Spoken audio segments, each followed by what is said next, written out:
Hello, everyone, and welcome to today's webinar. My name is Anna, and I'm with the New Mexico Small Business Development Center.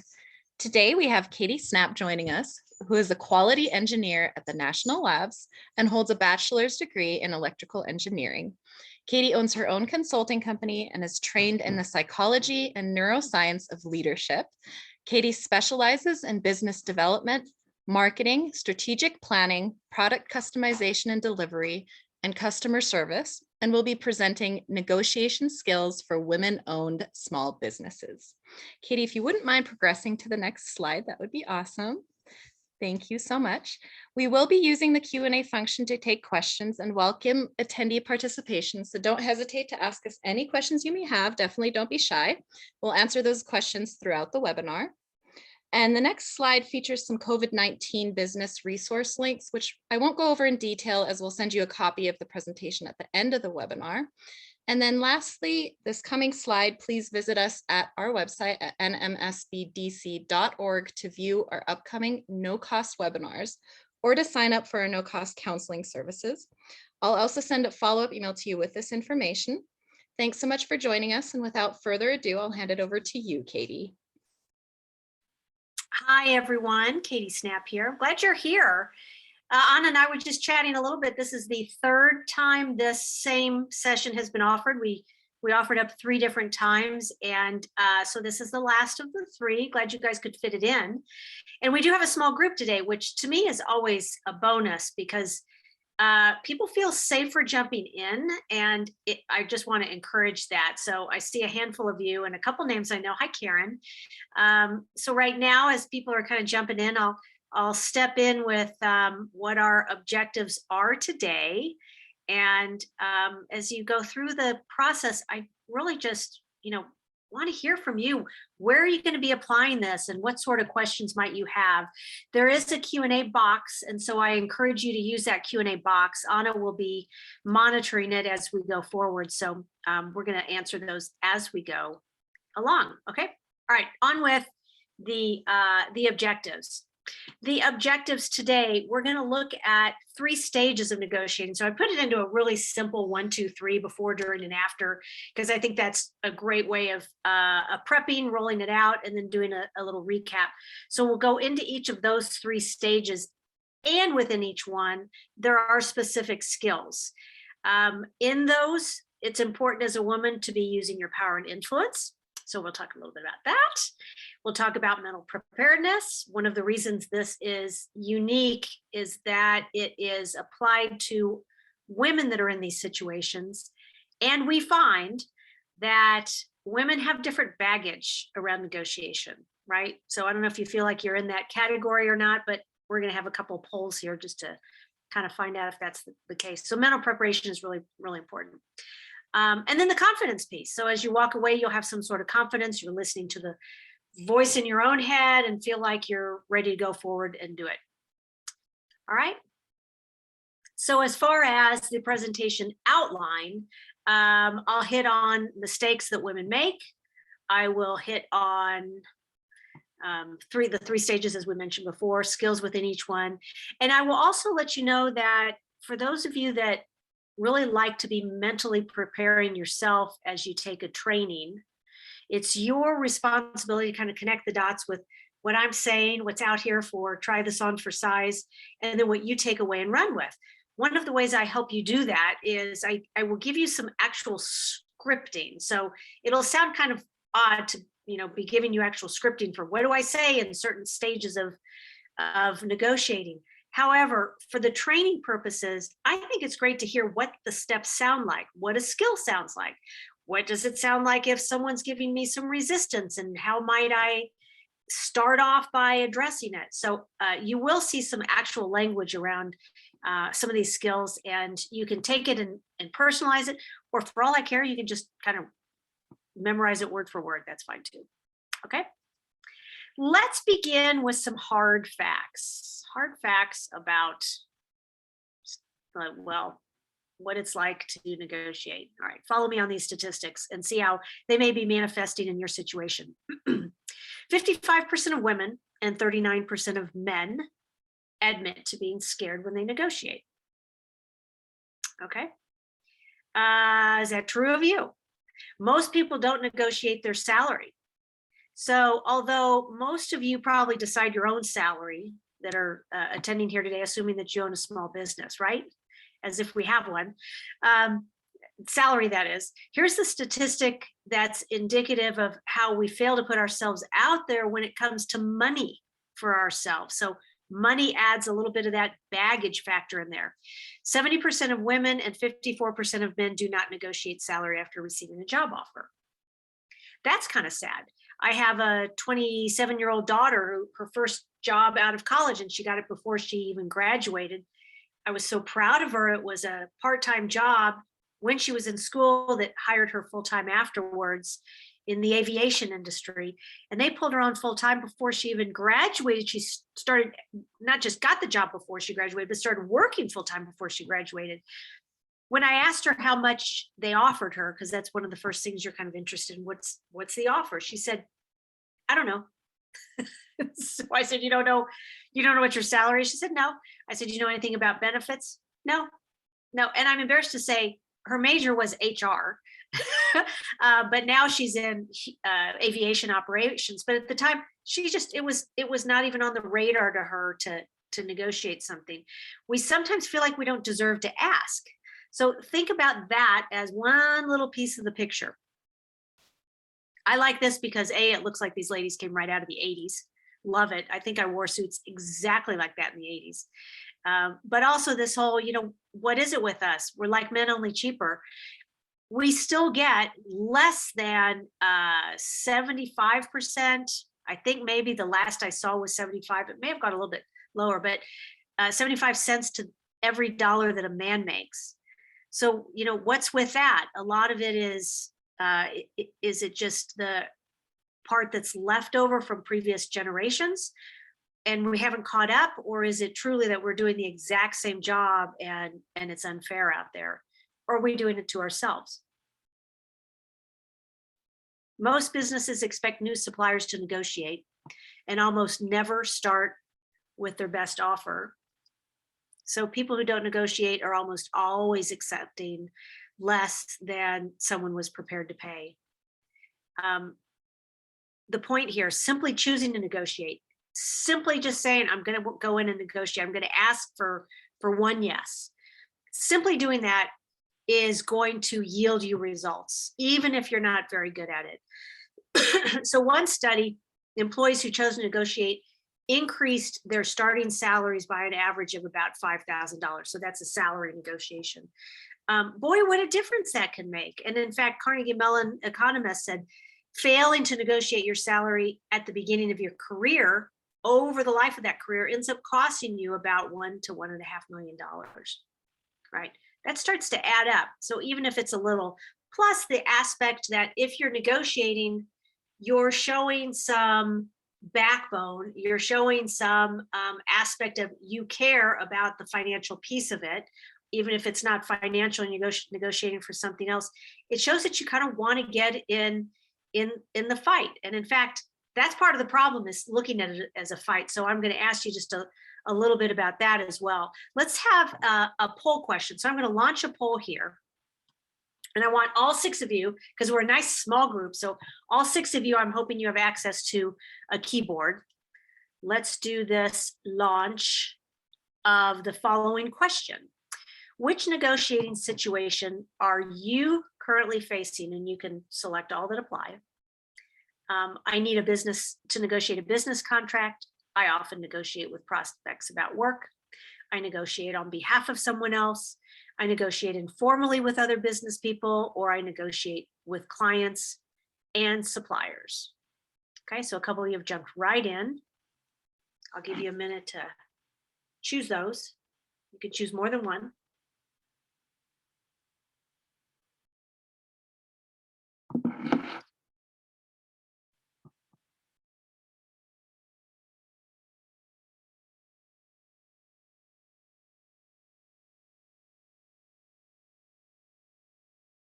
Another 15 seconds.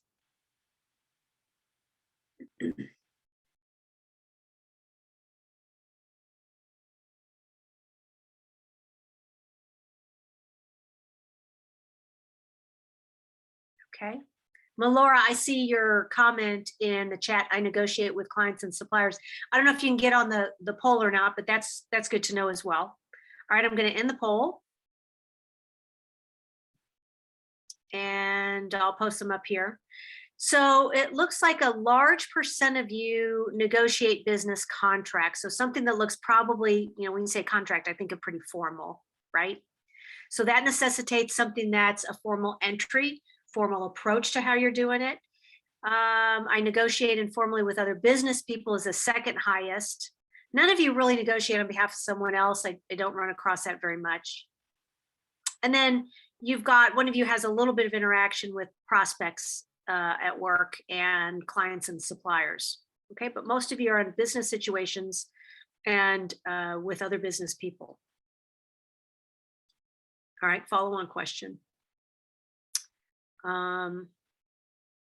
Let's see, wait a minute. This is where we get stuck all the time, Anna. Okay, I'm going to close the poll.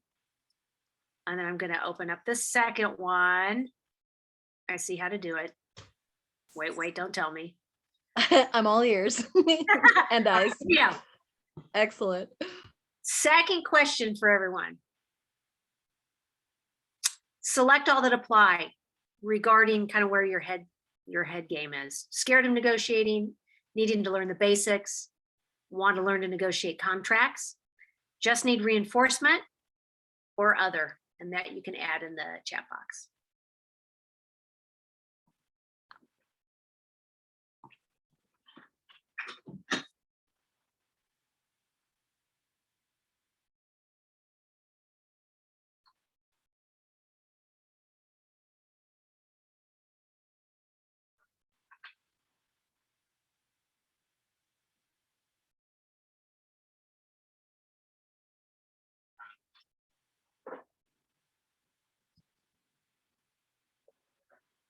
Okay, another 10 seconds.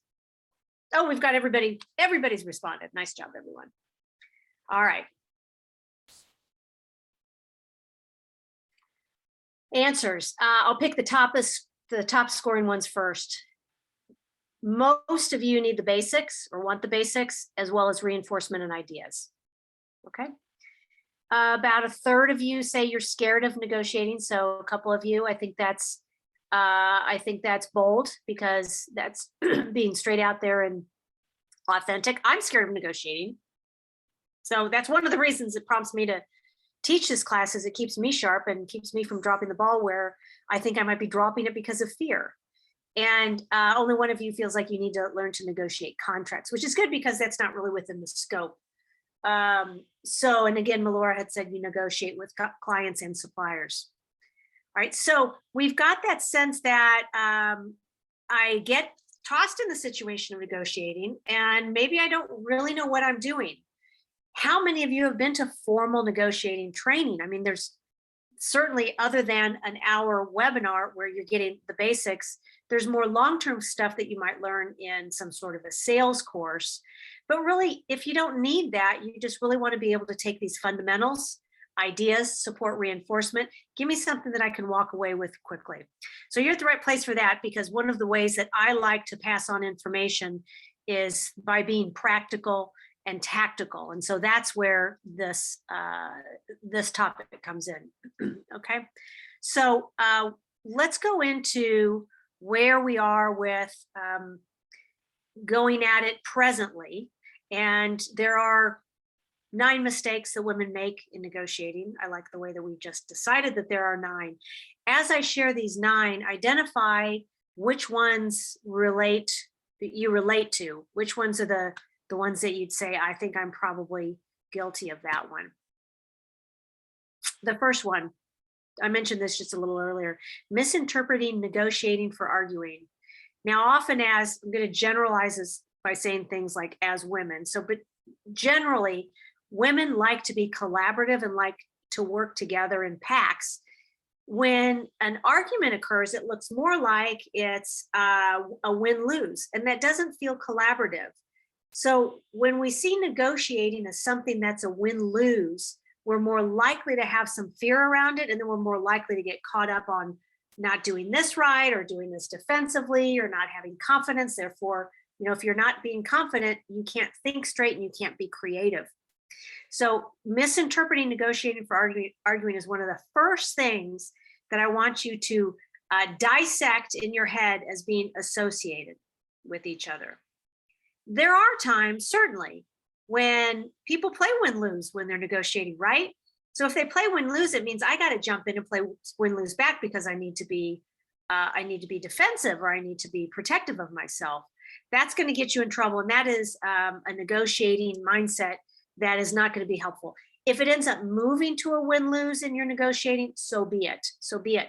But you'd rather not start out with that, because I guarantee you, the other person will sense it and they'll see that you're playing win-lose or you're nervous about win-lose, and then they'll come right back and start playing that with you.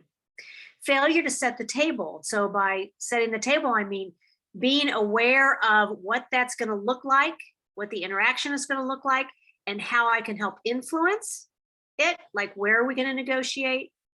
Is it a neutral space? Is it where we're on opposite sides of a long board table? And so physically we're not close to one another. If I'm close to you, I'm more likely to feel like I'm connected and have a more productive negotiation. But the physical situation can make a big difference. Talking too much, also known as not listening, and which is crazy because in a webinar, I feel like all I'm doing is talking for an hour. I'm talking about not talking. Accommodating too quickly, jumping in and letting the other person, maybe not stew in the options that are there. Knowing your BATNA. Now in the How to Get to Yes and Getting Beyond No, which is really two very well-known books about negotiating, they coined the term BATNA, which is an acronym that stands for Best Alternative to a Negotiated Agreement. A BATNA is essentially your backup plan. What's your backup plan? What is the minimal thing that you would be able to walk away with, and have that in your hip pocket, so that as you negotiate, you know that if you're moving more and more and more towards it, you know where to draw the line.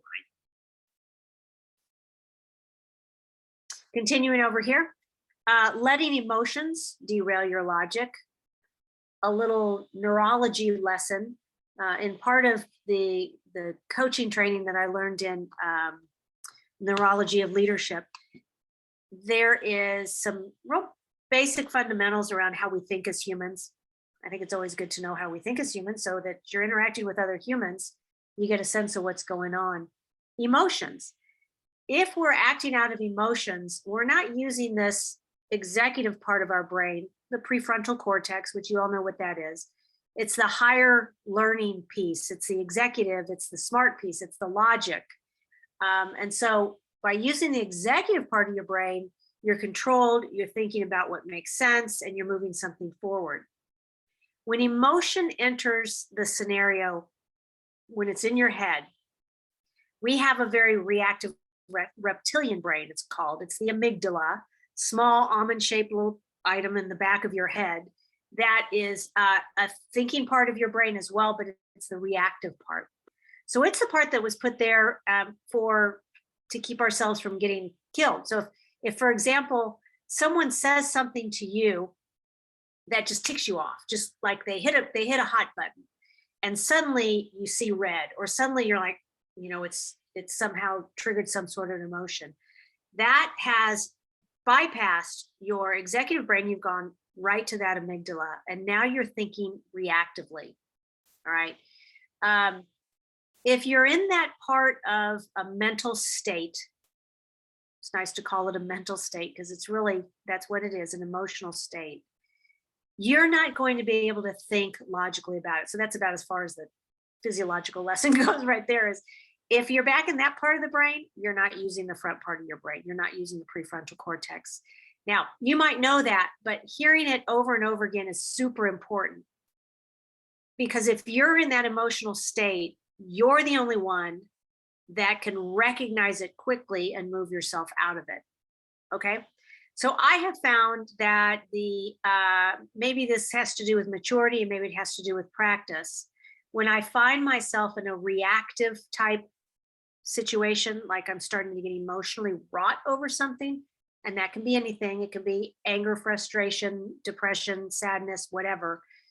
I realize that it's a bad time to say something. Negotiation, definitely a bad time to say something because you're likely to say something you don't mean or you haven't thought through. My point of this is simply remember, ladies, if you're feeling this emotional piece jump in, your logic is being derailed, and the best thing to do is just bring it down. Just give it a few minutes and bring it down before you go on. Now, that situation of somebody playing win-lose or seeing that someone else is arguing, that can be a trigger for emotions. If someone's playing win-lose, they're trying to get something over you. So you're feeling this, oppression back at you, and that can have lots of emotional reactions. So the mistake that we make is letting those emotions get into the interaction before we can control them. It's okay to have emotions. You just want to control them. Forgetting that everything is negotiable. Everything is negotiable. And leverage everything. That's a good way of thinking of it. And in fact, when my kids would ask for something, I would forget this until afterwards, but I often tried to remember that if they're asking for something, the answer is not necessarily a yes or a no. Why isn't the answer a condition? Like, yes, you can do that. And some of us as parents got really good at that, right? Yes, you can do that. You can have the car, or yes, you can stay out an hour later if I see that you've done this chore, you finished your homework, or whatever it might be. So there's all this conditional stuff. I worked with a guy for a while whose statement was leverage everything, just leverage everything. Good to remember. The failing to prepare, kind of like setting the table, knowing how to influence the situation and the setup so that you're both coming to the table with some sort of preconceived notions about what you want to get achieved. You also want to make sure that you are prepared for that scenario. And then last of all, failing to ask. And one of the, I think this was a great learning that I had with a class that I was involved in a few years ago with UNM on negotiating. And we had an assignment in between lessons where I told the students to go out into the world between now and the next lesson. And I'd like you to look for someone to give you a no back. You're going out actually looking for people to turn down your offer. Now think about that. Generally, what we're looking for is people to say yes, right? But our fear is about someone saying no. That's not acceptable. What if you go out just expecting the no? Why not? So ask. You're going to get a no, go ahead and ask. Helps you get over that fear. This was a great lesson. And I had students come back the next week and I said, so what did you do? Where did you go out and try to get a no? And someone said, well, I was at the dry cleaners and I was picking up my shirts and I asked whether I could have it for half price. And I said, did you get a no? And they said, yeah, I got a no, but they also pulled out a coupon for 20% off. Or someone else had said, I was at fast food, like maybe McDonald's, and I went ahead and got my my hamburger and my drink and my fries, and I thought, I'm just going to ask for a shake. So as I picked it up, I'd already paid. I said, can I get a vanilla milkshake too for like just a complimentary one? And the person made one, turned around and gave it to that person. So people are accommodating. People are just like, okay, sure, no problem. Remember that you're more likely to get a yes than you absolutely think. So failing to ask is a really big mistake. Getting comfortable with those no's will get you there too. Okay, so here's where we're going to go with the structure. Super complicated, right? Rocket science, stage 1, stage 2, and stage 3. So we'll look at the preparation, the actual interaction, and then the follow-up. And the follow-up is relatively fast, but also really good to remember. Here we go. In preparation, we want to pre-think. So I've identified this into 5 different pre-think areas, and we'll step through each one of these. The first one is describing the issue. Now, there's not a lot to this, but it's the very first thing that you'd like to do. What is it that we are arguing? Again, see, I just used the word arguing. What is it that we're negotiating? What is it that we're trying to get an agreement on? And what are my intentions of it? So those two things right off the bat. What is the issue that we're talking about? Issue kind of makes it sound like it's arguing. Maybe I should use a different word. What is it that we're trying to negotiate? And what is it that we're trying to intending to get out of it? Right. That's on you. Here's where my head is. Here's what I would like. Maybe you're negotiating a new customer, a new client, and you're giving them some consulting or some coaching. And you want to be able to give them a package. And but what's the why behind it? What's your intention? Do you know that they have challenges that they're trying to get over? And that might be the issue for them, but for you, it's I want to be able to get them through this next phase of growth. And I want to be able to do it in a certain amount of time that I know they can achieve those things. Where's your intention around that? Those are the first two pieces, the issue and the intention. Then I want you to think about the other side of the table, where they're coming from. Include considerations for where you're going to be, location, physically position at the table. You've probably heard before that when you actually have something physical in between you, like a desk or boardroom table, it also presents a mental barrier as well. Versus consider sitting next to someone if you can, so that you can work through an item collaboratively. That's one little trick, by the way, in the physics or the physical location, the facilities of where you are. Is it going to be loud? What about clothing? What are you going to wear? That, do you want to be dressed up or dressed down? Do you want to set ground rules? Do you know if that person has hot buttons? Will you be needing to go in and immediately establish the sense that we're here working together, and it's not about me wanting to do this for you and you having to say yes to me. It's more about what's that problem? What's that issue that you mentioned earlier? Put it on the table in front of you, maybe literally too, and sit shoulder to shoulder to where you're looking at it as this is what we're doing together. We're trying to solve this problem. I have found that to be a great little trick with getting the other person to feel more like you're collaborating with them. So instead of a face-to-face physically, we actually do a shoulder to shoulder. Okay. Pre-thinking their hot buttons, as I mentioned. Could do a little research. What do you know about them? Then I want you to think about what we call principled negotiation. And this comes from getting to yes or getting beyond no, where principled negotiation is about an interest and its positions and its options versus an issue and it having one or two, either this or this. I'll give you an example in just a minute. So a position on an issue, I'll use the example of, this is one of the first ones after I'd read that book that I was exposed to it. And so I've got this burned into my brain, the Montano Bridge. And I live in the North Valley, so it was a really big thing around here. The Montano Bridge was controversial because it was running through a rural part of,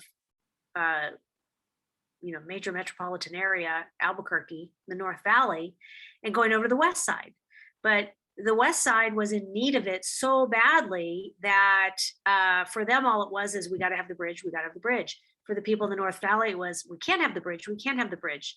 So those are the positions. A position is the what of the negotiation. An interest, if you think about it like iceberg, those positions are at the top of the iceberg, and it's what you see, but really what's below the surface, about 9/10 of an iceberg, are the interests, and those are the why. That's really where you get a lot of negotiating fodder of how can I get kind of what I want and still solve the interests of the person on the other side. So it made you think, is there a way to have a bridge that doesn't disrupt a rural sense of living in a few neighborhoods? Yeah, and it ends up that that went back and forth, and it, when you saw it in the news, it was always a this or a that. It was always positions, but at the interest level, what was negotiated was we still need the bridge. They had it as that 2-lane bridge for a while, which we know was kind of a farce because like 2 years later, it was the 4-lane bridge. They built it for a 4-lane bridge, but they marked it for a 2-lane, right? And which is fine, and it worked out fine. It's got bike lanes and overlooks and all kinds of great stuff, but it also has a flyby or a bypass of the major parts of the north-south walkways in the valley before it drops off into 4th Street. There, the position was still met with having the bridge, but the interest of preserving too much traffic in the North Valley was preserved. So see the difference? By knowing what someone's interests are and by pre-thinking this, remember, this is part of preparation. So this is thinking about what you know about that person's why. You'll spend a good bit of time distinguishing between those two ahead of time. And hopefully that'll help you give an example of what do I think is important to them. I'll give you some examples for how to find that out too, some language around that. So most inexperienced negotiations remain so focused on position that they ignore all those creative solutions that would have met those underlying interests.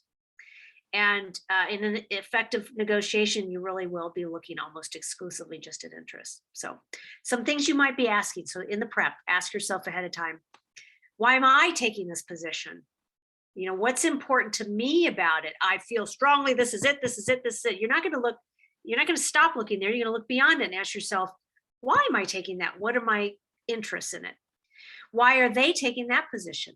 What interests are reflected in those?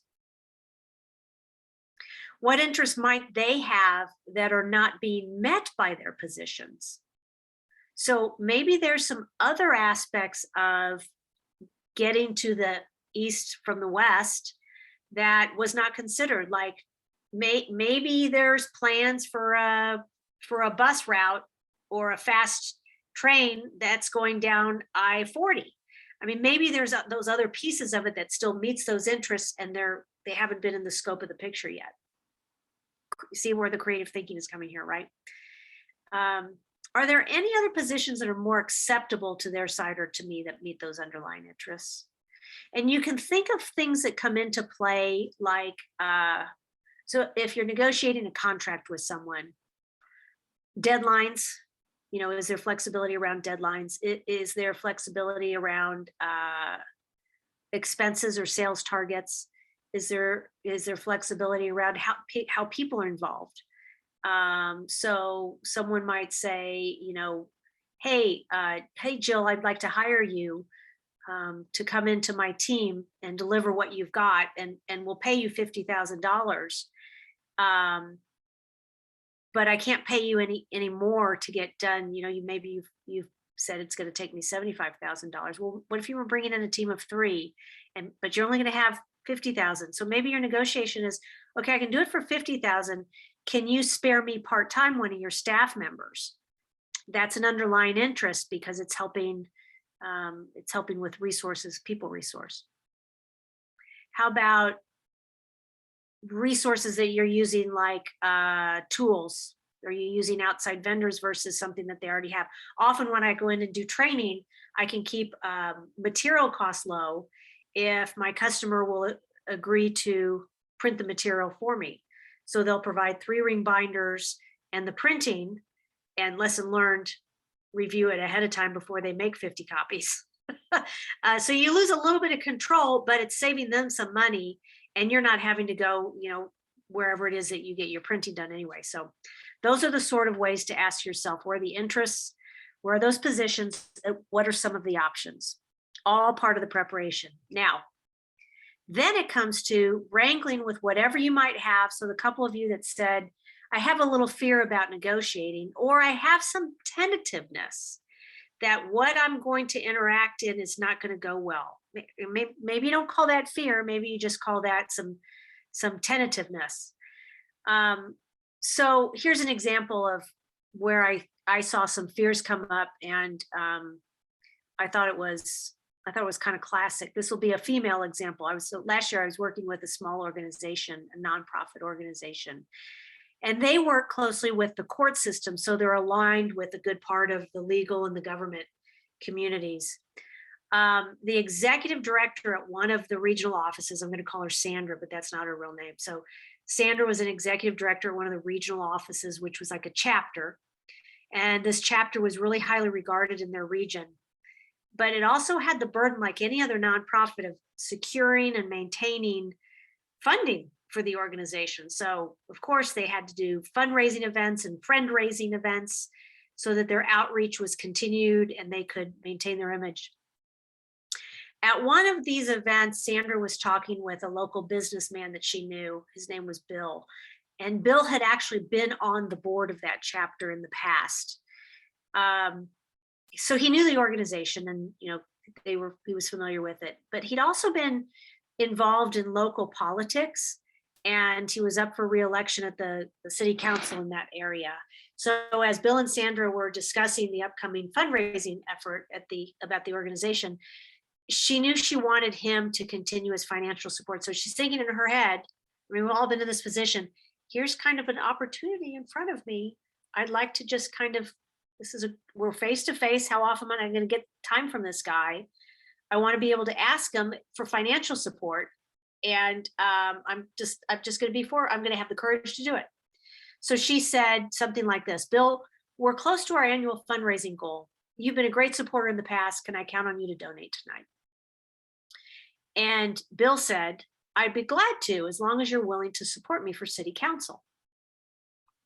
So at this, Sandra kind of clammed up because she wasn't expecting a negotiating back, right? We sometimes think, well, this is going to be easy. We're just going to be collaborative. It's either a yes or a no, but this was a yes if.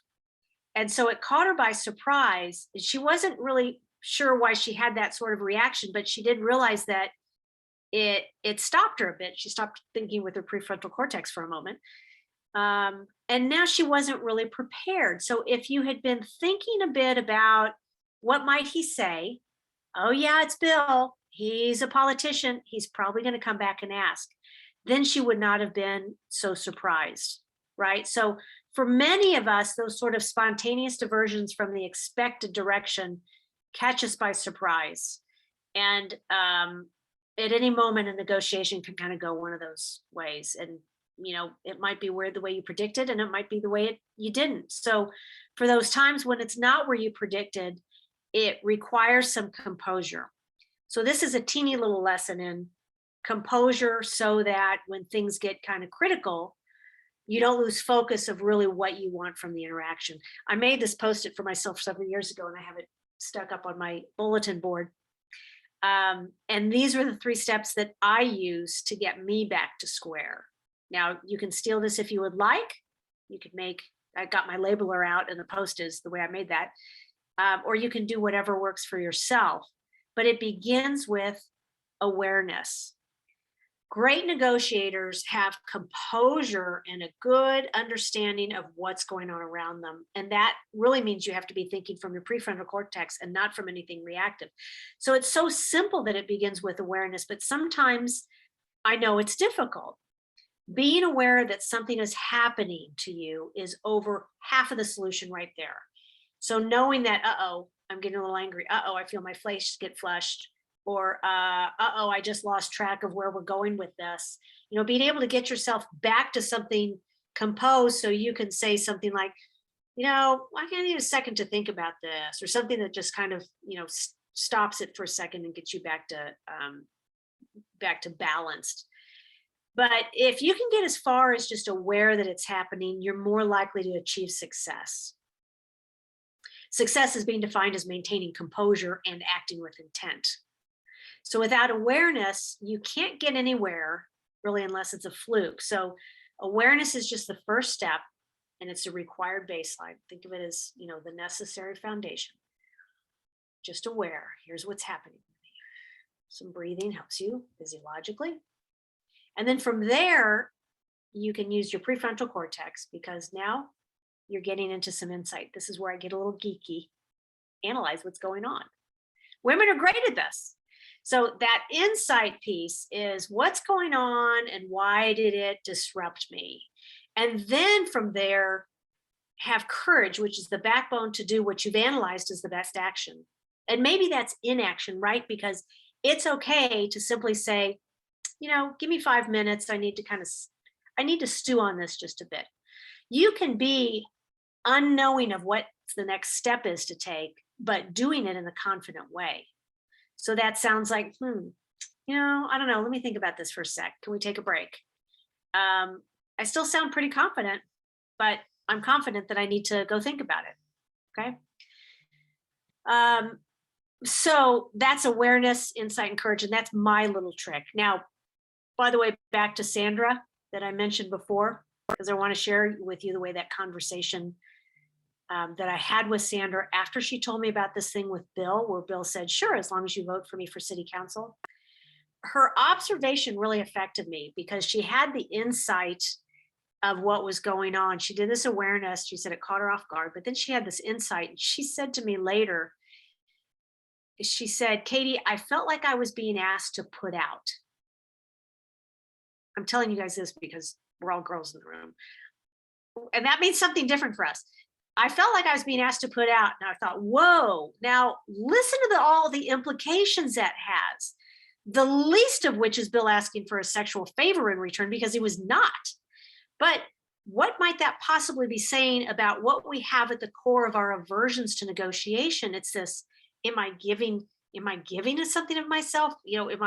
Why does it have to be this back and forth? And why can't I just get a yes or a no from him instead of this, yeah, you gotta give me something back. So I'm not a psychologist and I am not being able to tell, what all is going on in our heads, but it sure makes you think if something is sidelining you, what's all the baggage behind it? Okay. I thought her insight was really, really fascinating.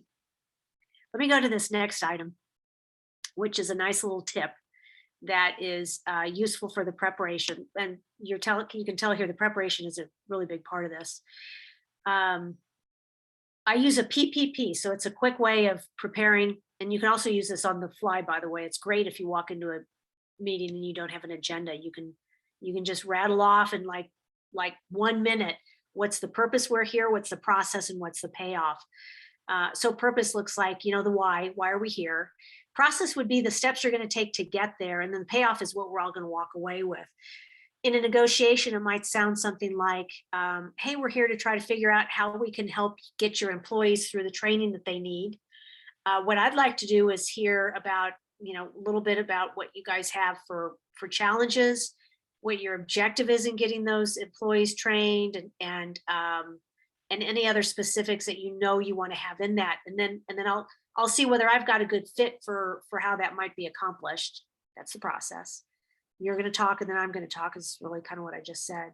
By the end of the hour, we should have a really good understanding of where your gap is and what my capabilities are. And then I can come back with a proposal. I'll put something together for you and come back with a proposal. Now, it took less than a minute, but it got everybody on the same page. And you'll find that a lot of times people come into scenarios thinking it's going to look different than it is. So the process piece really helps identify how you're going to go about doing it. So it keeps people from getting off railed. Okay.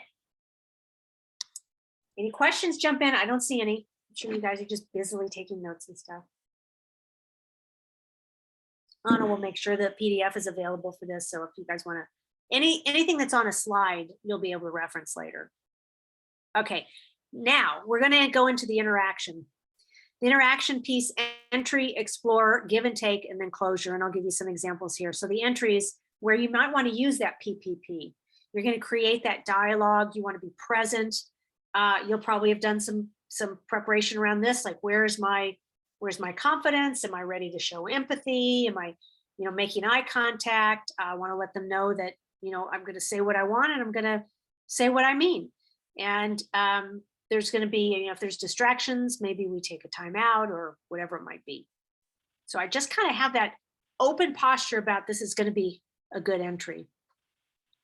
I pulled this from a website that's run by Rebecca Shafir, and I liked this Zen of Listening thing. I'll let you read it. Take a second to Take a second to get a drink.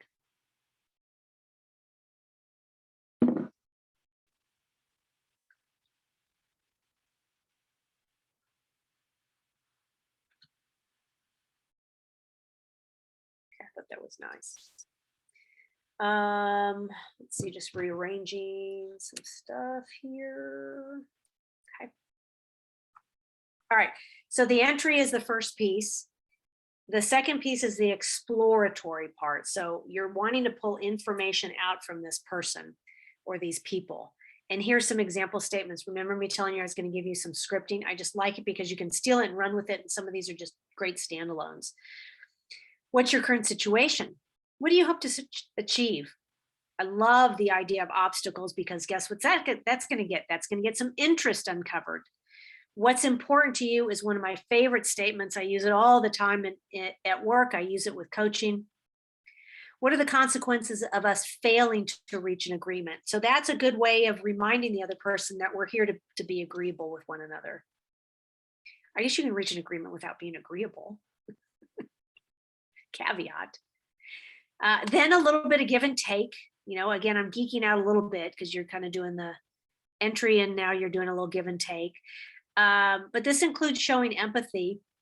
So you're showing the other side that you're open to them, that you can have, you know, openness to their ideas, that you want to look like you're open-minded, because if you look like you're closed-minded, it's going to sound like you're playing win-lose.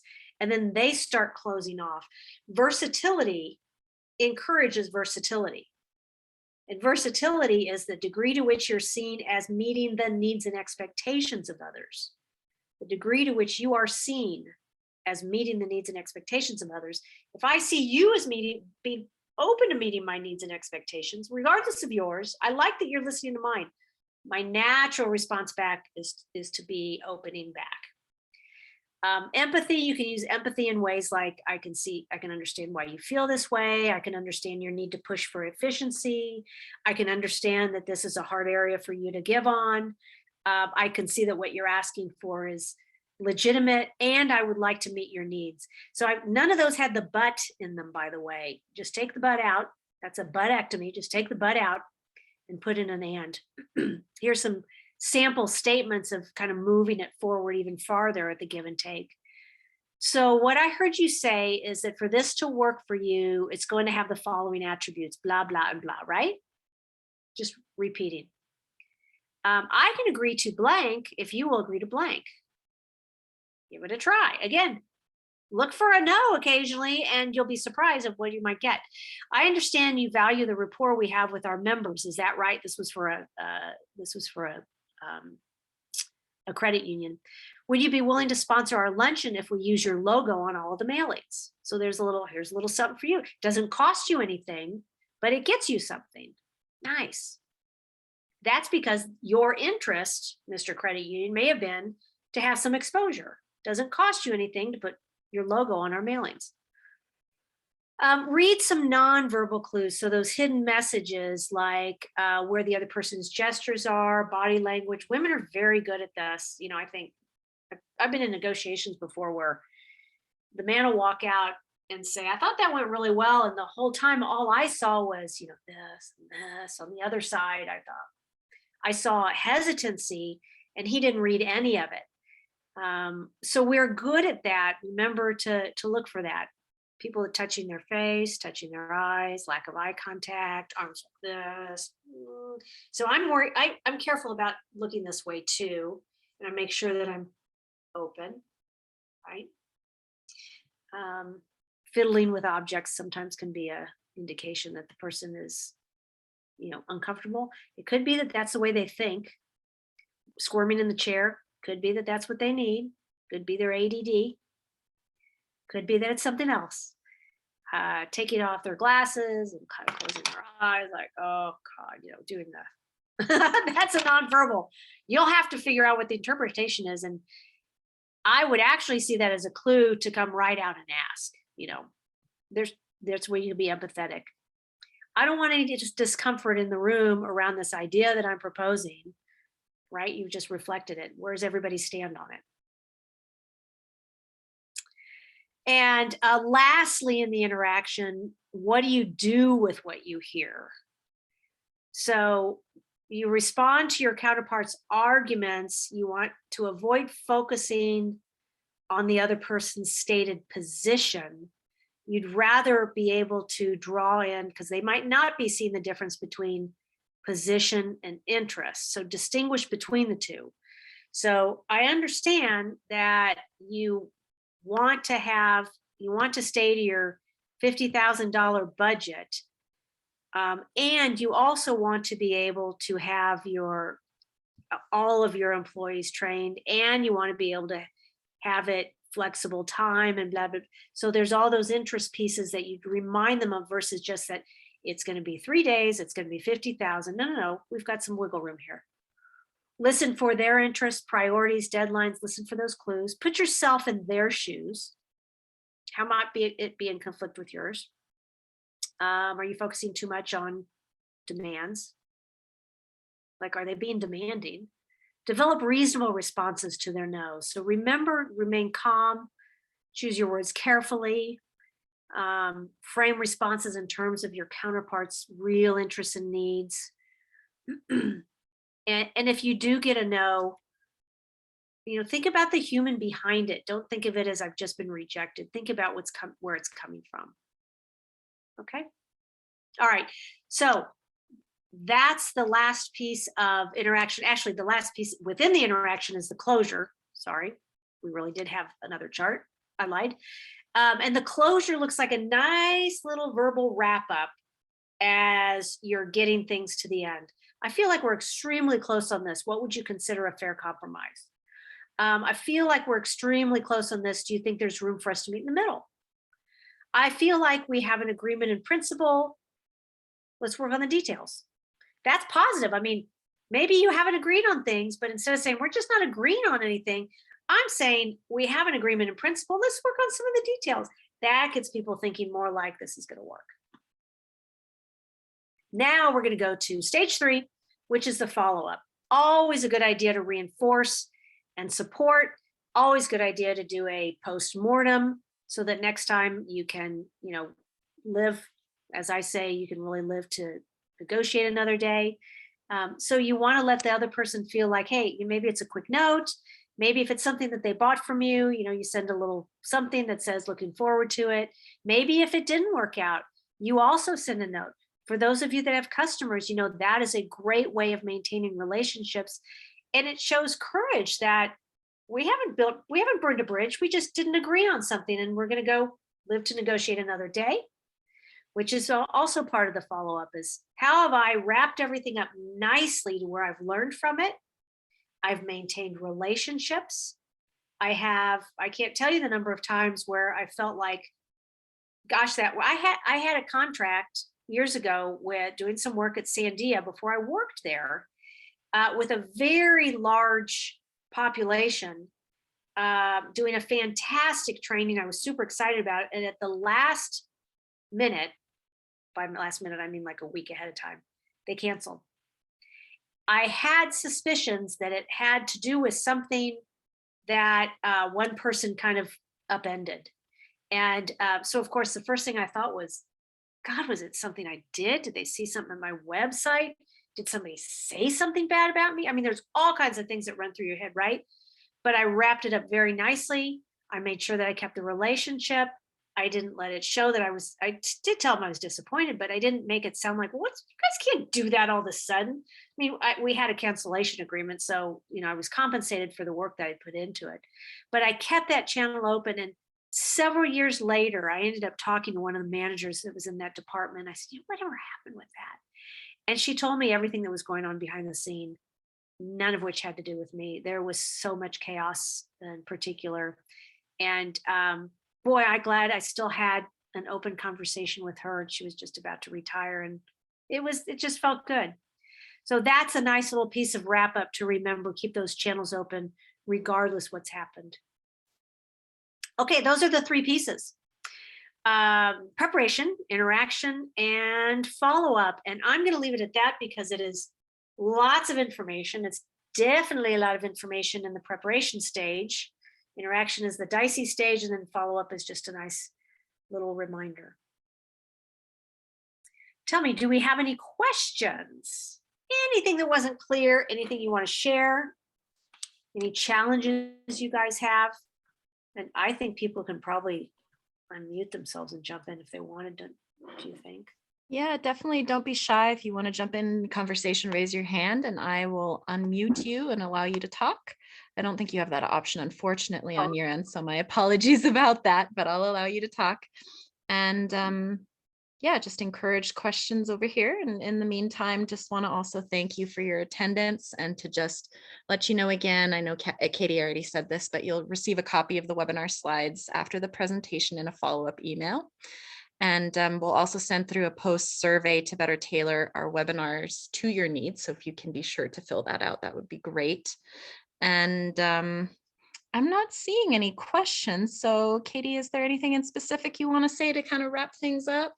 We're sad this is our last presentation with you. Thank you so much. It's been so wonderful to have you. We really appreciate it. You guys do such great work. I'm really proud to be a part of it.